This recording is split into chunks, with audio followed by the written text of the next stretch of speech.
एकदा सुरराट पुत्र मंकमारोप्य पांडव पप्रक्ष कथ्यतां वत्स मन्यते साधुयद्भवान्। हिरण्यकशिपु का पुत्र है, हिरण्यकशिपु के पुत्र हैं श्री प्रहलाद जी। प्रहलाद जी गुरुकुल में पढ़ रहे हैं, 5 वर्ष के हैं। थोड़ा पढ़े, घर आए, जैसे छुट्टी पर हमारे बच्चे घर आते हैं, हम लोग उनसे 2-4 बातें कुछ करते हैं, उसी तरह प्रहलाद जी को अपनी गोद में हिरण्यकशिपु ने बैठा लिया। गोद में बैठे हैं श्री प्रहलाद जी, दुलार किया, स्नेह किया, मस्तक को चूमा और फिर पूछ रहा है, बेटा क्या पढ़े हो? कितना सुंदर चित्रण किया है व्यास जी ने पिता के वात्सल्य का।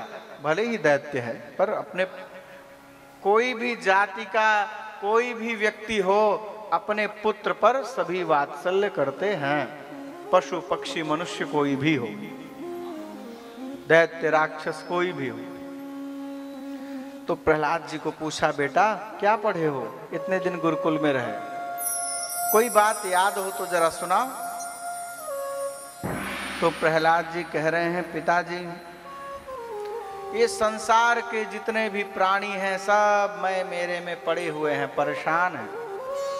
और हम लोग 2 ही से परेशान हैं, एक मैं से और एक मेरे से। ध्यान से सुनिएगा, दुखी क्यों हो? मैं और मेरे में ही दुखी हो भैया।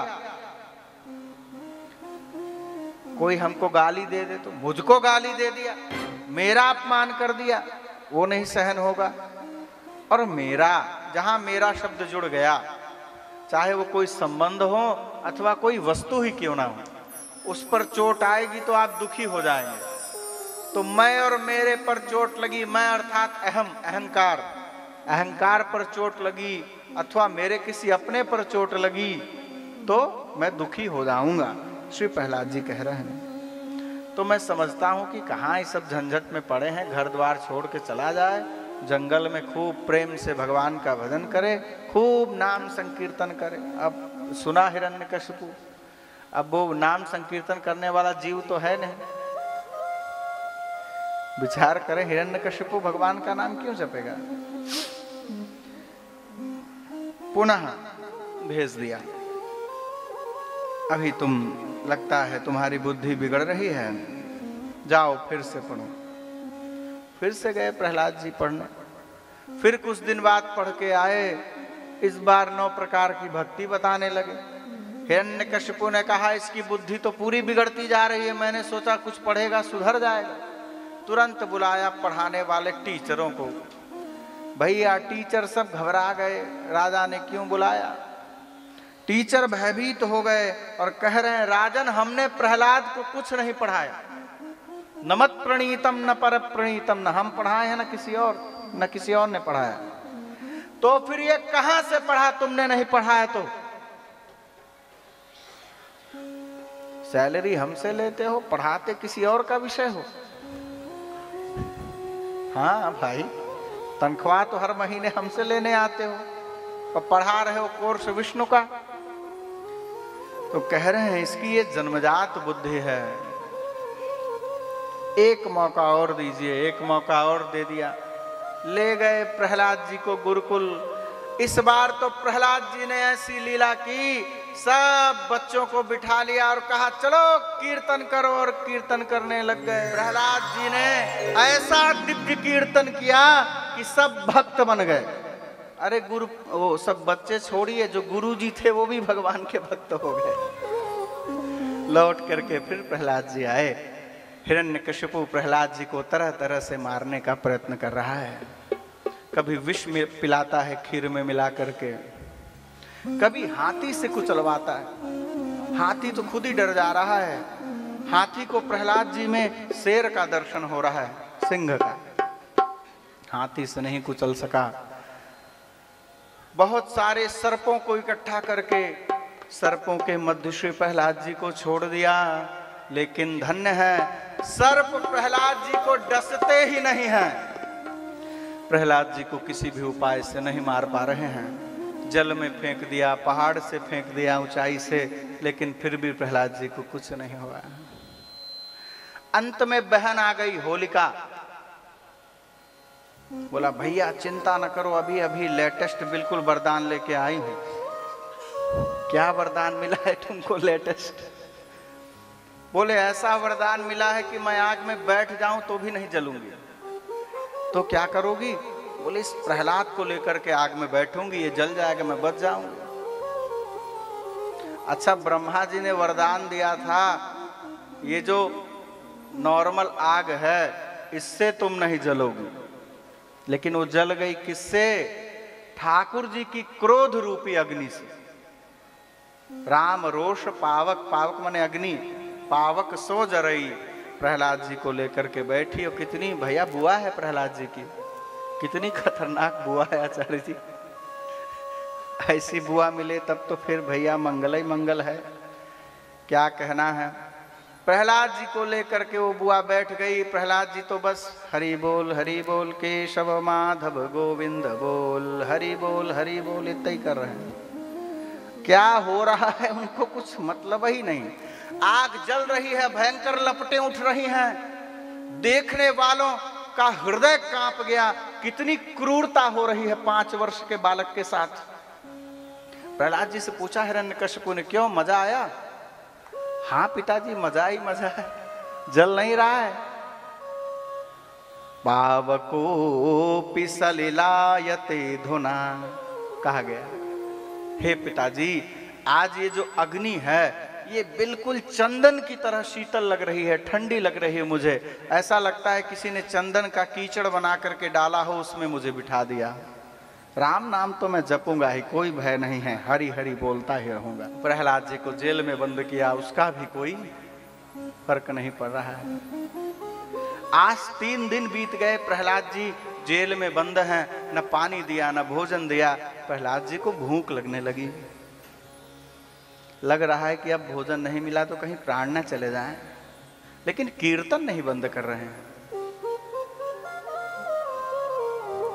भगवान श्री हरि ने लक्ष्मी जी से कहा, देवी एक थाल में मुझे भोजन दे दो। लक्ष्मी जी भोजन लेकर के आई। ठाकुर जी प्रहलाद जी की मां कयाधु का वेश बना करके कारागार में पहुंच गए। प्रहरियों ने जो थे वहां द्वारपाल गेट खोल दिया।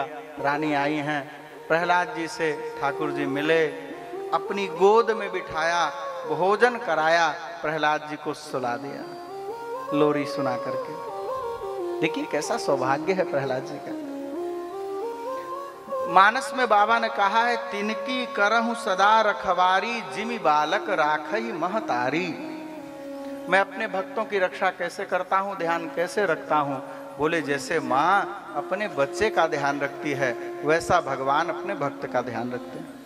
वो प्रहलाद जी के साथ करके दिखाया उन्होंने। सुबह भगवान अंतर्धान हो गए।